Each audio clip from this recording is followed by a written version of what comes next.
Now it's time for the launch of intellectuals. Shh, be quiet. Please don't laugh. Listen, it's very serious. They are thinking. What's up about movies this week? Christian, Patrice, and Daniel went to the cinema. What did you see for us?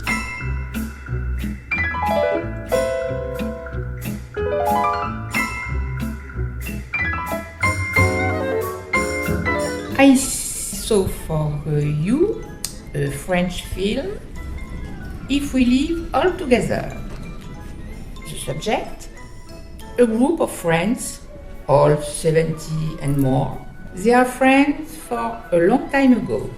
They are spending a lot of time together, particularly in the big house of one of them. And one day, during a birthday lunch, an idea is born. And if we live all together, this idea became a reality after the admission of one of them to a nursing home for old people. For the groups, it's an inadapted solution to his cure, and they decided to live all together in the big house and to begin the experiment of the community life. I think it's a good comedy, dramatic comedy, but played by great actors. The dialogues are funny, with many humoristic situations, but it's also very realistic and even less funny when we think about our own old age. I am Christian. Good evening. I am speaking about to you the last movie I saw. The title is Wolf's Territory. The main actor is Liam Neeson.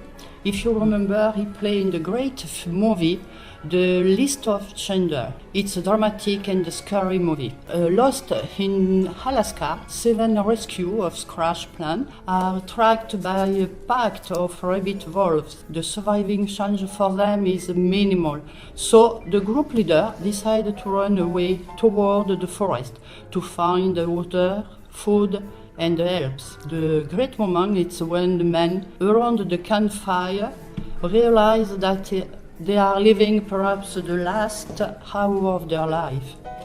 The main theme of this movie is push away the fear until the end to survive.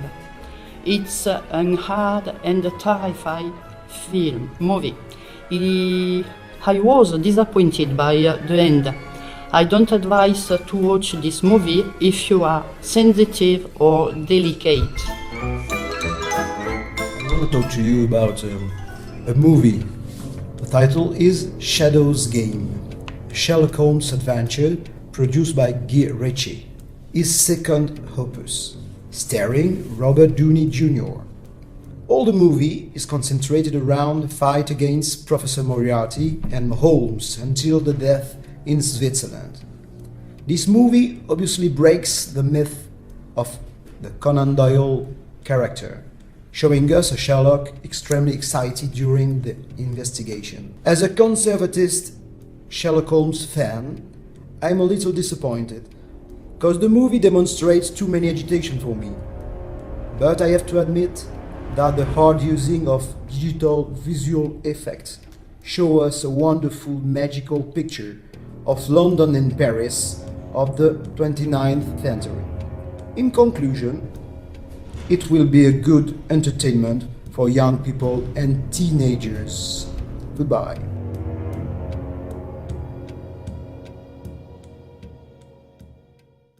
Wow, those films seem very interesting. Amanda, would you go to the cinema with me? Only you and me. It will be great, isn't it? No, thanks. I appreciate your invitation, but I prefer reading some good books. By the way, Daniel and Christian, what kind of books did you select for us? Hello, it's Daniel. I would like to speak about a book that I liked very much, The Help, written by Catherine Stockett. In a white home of Jackson, Mississippi, Black women do the housework, the cooking, and look after the children. We are in 1962. It's the policy of the racial segregation. Abby Lane, it's a black servant for 40 years, and she learned to say nothing. Her best friend, the impudent Minnie, is just unemployed. Perhaps she will have to find work another town, even perhaps to go into exile in another country, like Constantine, who disappeared since the villains dismissed her for not respectable facts. But Skeeter, the villain's daughter, isn't like everybody, and at the end of her studies, she comes back to Jackson and she absolutely wants to find why Constantine, who looked after her during 22 years, went away without writing to her. And young white lady and two black servants. Nobody could believe that they would be friends, and nobody could want them. However, they have a great desire to change the situation. Despite the fear, they stay together to write in secret a moving story. It's an exciting and funny and touching book with unforgettable characters. I liked it very much because it's an excellent description of this particular period in the American story in southern states. And now Christian is speaking. I am going to speak about my favorite book, 1000 White Women. The writer is Jim Fergus. It's an American journalist. In 1975, the chief Cheyenne Little Wolf asked the President Grant to exchange 1,000 horses against 1,000 white women. His topic, make baby and favor the integration of his warriors and people. For it, the American government opened jails, asylums, and recruited the prostitutes. One of them, May Dowd, has chosen freedom, accept this proposition, and leave the asylum where she was imprisoned by her family. As soon as she takes a train for Chicago, she relied on diary the new life and the custom from native. She gets married with Little Wolf, and at the end she love him and her new life.